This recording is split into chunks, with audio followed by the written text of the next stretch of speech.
have a comfortable seat as you're in your home or perhaps your kitchen, at your desk, on your deck, in your living room. So happy to have you all joining in. And really, really so grateful to the people that have been working so hard to enable this streaming, to be going on pretty much unerringly, through the whole 8 months that we've been so far in this pandemic lockdown.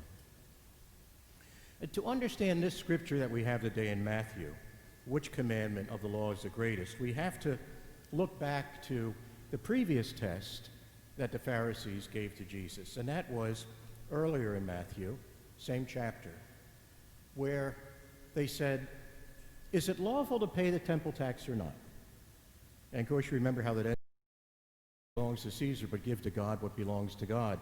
Now the trap was this. In order to use the temple,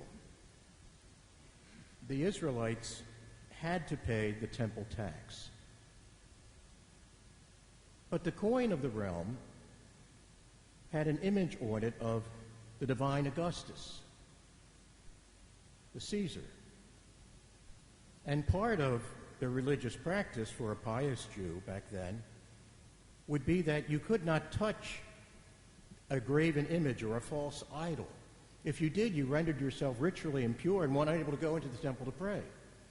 So they had what we might say a catch-22, where if they didn't pay the temple tax, they couldn't go in to pray, but if they used the coin to pay the temple tax, they couldn't go in to pray. The Pharisees try to set Jesus up because they know that if he says, pay the temple tax, the zealot party, who are anxious for a revolt against the Roman conquerors, will be very upset with Jesus. On the other hand, if he says, don't pay the temple tax, then the people that will be concerned about Rome coming in and wiping away the nation in retaliation would be very concerned. So what Jesus does is this. He's aware of the problem, and he's also aware of the duplicity and the lack of honest faithfulness on the part of the questioner. Remember we said that if they touched the coin, they couldn't go into the temple, but if they didn't pay the tax, they couldn't go into the temple. So what the Roman authorities did is they minted a coin that had on it something that the pious Jew could touch, and it also had value. You might remember that there were Mercury-headed dimes and Roosevelt-headed dimes, but they all had the same. So for the pious Jew, the coin that could be used to pay the temple tax, on the one hand had a menorah that was used at worship in the temple, a candelabra, and then on the other side it had a sheaf of wheat because the harvest festival was the most important religious festival that they had. So when they pose this question to Jesus, Jesus says, show me a coin. The person reaches into their pocket probably wondering, why do I have to show him a coin? And of course there's a crowd that has gathered. They probably have been called so that whatever Jesus says will entrap him. And when the man who unwittingly pulls a coin out of his pocket, Jesus says, oh, whose face is on that? People would have said face. There shouldn't be any face on that coin. And then the man realizes that he has shown himself up to be a complete hypocrite and cares neither, for God or for Caesar, but just for money. And so Jesus then says, give to Caesar what belongs to Caesar, but give to God what belongs to God. And that is the essential teaching of that. Don't mess with our fidelity to God. Don't try to have a runaround. It says, you give to Caesar what belongs to Caesar, but give to God what belongs to God. And today in this scripture passage, what does belong to God?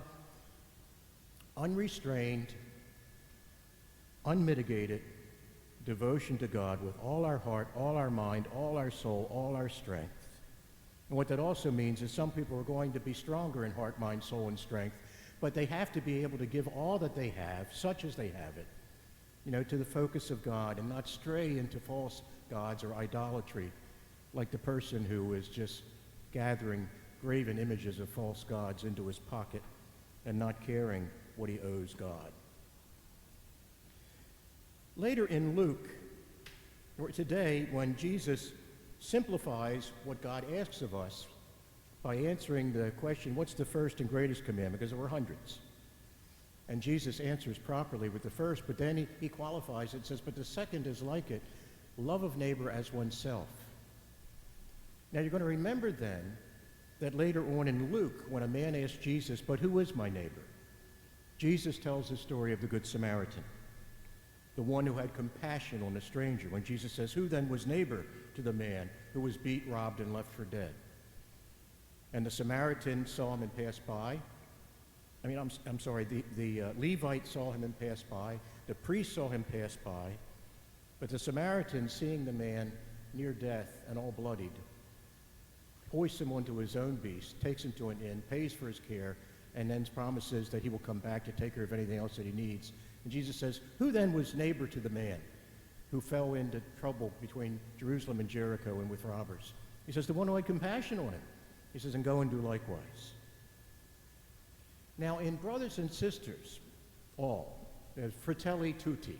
Actually, it just uses the masculine, brothers all. But the sense of the scripture, the sense of the encyclical that Pope Francis inaugurated on October 4th of this year, is brothers and sisters all, even though it's called fratelli tutti, brothers and sisters all. It is a new papal encyclical on fraternity and social friendship. It is an important teaching document which in chapter 4 uses the teaching of the Good Samaritan as a guiding principle for our relations with one another and with the world, in our cities, in our communities, in our churches. Encyclicals are important but rare teaching documents under Francis. He has issued only 2 other encyclicals. The first, Lumen Fidei, the Light of Faith, was basically written by Pope Benedict XVI before he resigned. Francis made minor changes and signed onto the encyclical in 2013 to show the continuity between his papacy and that of Pope Benedict. The second, Laudato Si, Praise Be to You, was a clarion call to action on behalf of the earth, which is suffering from environmental devastation and global warming. The response to the 2015 letter was overwhelmingly positive, except for climate change deniers. Fratelli Tutti, brothers and sisters all, Francis's third encyclical, presents his vision of how humanity must respond to the needs of the 21st century. It'll take time to absorb, but it can be life-sustaining. By using the encyclical format, Francis is announcing he has something important to say about fraternity and friendship and inclusion. He wants people to pay attention. Chapters 3 and 4 present the Pope's fundamental vision, and it's this: the spiritual nature, the spiritual stature of a person's life is measured by love. Love of God, love of neighbor, what we hear in the gospel today, and a compassionate love for neighbor. This love must extend beyond family, tribe, and nation to strangers. Sound like the first readings? This love must extend beyond family, tribe, and nation to strangers, migrants, and all people in a social friendship where the worth of every person is acknowledged. These chapters are foundational to Francis's approach to humanity and its problems, and in a time where we are in the midst of so much lack of respect for life and a concern for primary things, Francis's guiding principle of solidarity in the Good Samaritan is very, very helpful as being a way to cover all issues. The thing to note about the encyclical is that it does not make specific proposals. It's more about attitudes and values than programs. In the same way, Jesus didn't talk about tribes or nations or responsibilities to avoid people who were bloody, because you would not then be able to offer worship in the temple, just as if you didn't pay the temple tax, or if you touched a coin that was profane, you couldn't go. If you touched somebody who was bloody, you couldn't go into the temple to pray. That's why the priest and the Levite see the man cross over to the other side and then continue into the temple. Jesus simply responded with the example of someone who was in need, and he used the example of someone who was looked down on, a Samaritan, who was reviled by the Jews, to be the one who truly did God's work and who embraced the absolute love of God and neighbor as self. In his meditation on the Good Samaritan, Pope Francis concludes, the decision to include or exclude those lying wounded along the roadside can serve as a criterion for judging every economic, political, social, and religious question. Pope Francis speaks eloquently of kindness, which is so close to compassion, that involves speaking words of comfort, strength, consolation, and encouragement. And he goes on to say that we should not be engaged in words that demean, sadden, anger, or show scorn. For Francis, however, kindness is not just a personal virtue, but something that needs to permeate who we are and how it infuses our mind, our soul, our heart, our soul, our strength, all that we have to give for God. Because kindness entails esteem and respect for others. Once kindness becomes a culture within society, Pope Francis reminds us that it transforms lifestyles, relationships, and the ways ideas are discussed and compared. He writes, kindness facilitates the quest for consensus. It opens new paths where hostility and conflict would burn all bridges. He says this should lead us to a culture of encounter, where people should be passionate about opening themselves to meeting the other, seeking points of contact, building bridges, planning a project that takes into account everyone's needs. Among our Muslim sisters and brothers, in the Arab world, there also is this sense that the reason why we were made to have different tribes and to be different from each other was so that we would be invited and curious to get to know each other. Now, what is the preeminent example of God's love for us, of Christ's love for us? It is his death on the cross. And that is all-inclusive, given once and for all, including everyone. Everyone that was, everyone that is, everyone that will come to be. Saint and sinner alike. And if we look at John chapter 19, we read that when the soldiers had crucified Jesus, they divided his garments into 4 parts, one for each soldier, with a tunic remaining. But it was seamless, woven in one piece from top to bottom. So they said to one another, let us not tear it. Instead, let us throw dice to see who will get it. And John then remembers the quote from Scripture, they divided my garments among them, and for my vesture they cast their lots. And that is what the soldiers did. Now, the term seamless garment was first used by Cardinal Joseph L. Bernardin in a speech at Fordham University in December of 1983.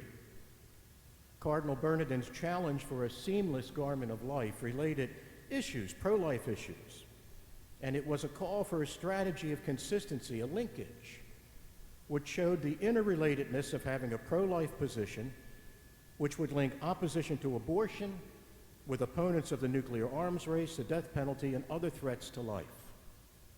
At the heart of such a linkage is the fundamental belief that all life is sacred, from conception until natural death. And the sanctity of each individual life comes from our basic belief that every person is created in the image and likeness of God. Any movement, any policy which threatens individual human life, from abortion through nuclear war to euthanasia, is a violation of this fundamental sacredness. Now, the words that I've been sharing with you have come from articles that have been written with regard to the seamless garment of life, the encyclical Fratelli Tutti. But there is a sermon which is showing up on social media, and some parishioners have asked me about it, and other people have known it. It's coming locally, and it comes from a sermon which casts aspersions on the understanding of respect for life as a seamless garment, where that seamless garment is called spurious. It seems to me in Fratelli Tutti, brothers and sisters all, that Pope Francis reminds us that when we emphasize one aspect of respect for life and neglect the others, we tear apart the very principle that Jesus teaches when he talks about an unrestricted love for all, for every neighbor, without exclusion or judgment, but only from the heart of compassion for another's suffering as one would love oneself. A seamless garment of respect for life cannot make other lives secondary to other principles that respect life. All life is sacred.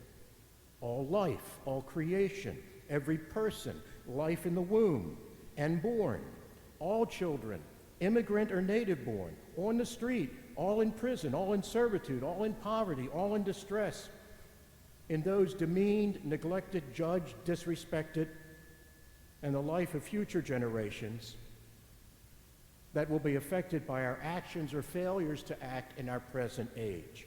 A sacred respect for life is meant to be a seamless garment that takes into account not only those in the womb today, but those who will be in the womb in future generations and will inherit the world that we leave for them. God, I think, holds us responsible for all without exception. Do not tear apart the seamless robe of respect for life. If the robe of Christ, woven in one piece, was respected by pagan soldiers and not torn, because they realized its worth, then how much more must we as believers not separate and tear apart the respect for all life? And not to be drawn into distracting discussions. All lives do matter, but all lives will matter only when everyone's life matters. And in this construct today in our age, including black lives, people of color, native-born, immigrant, neighbor, stranger, everyone's life matters.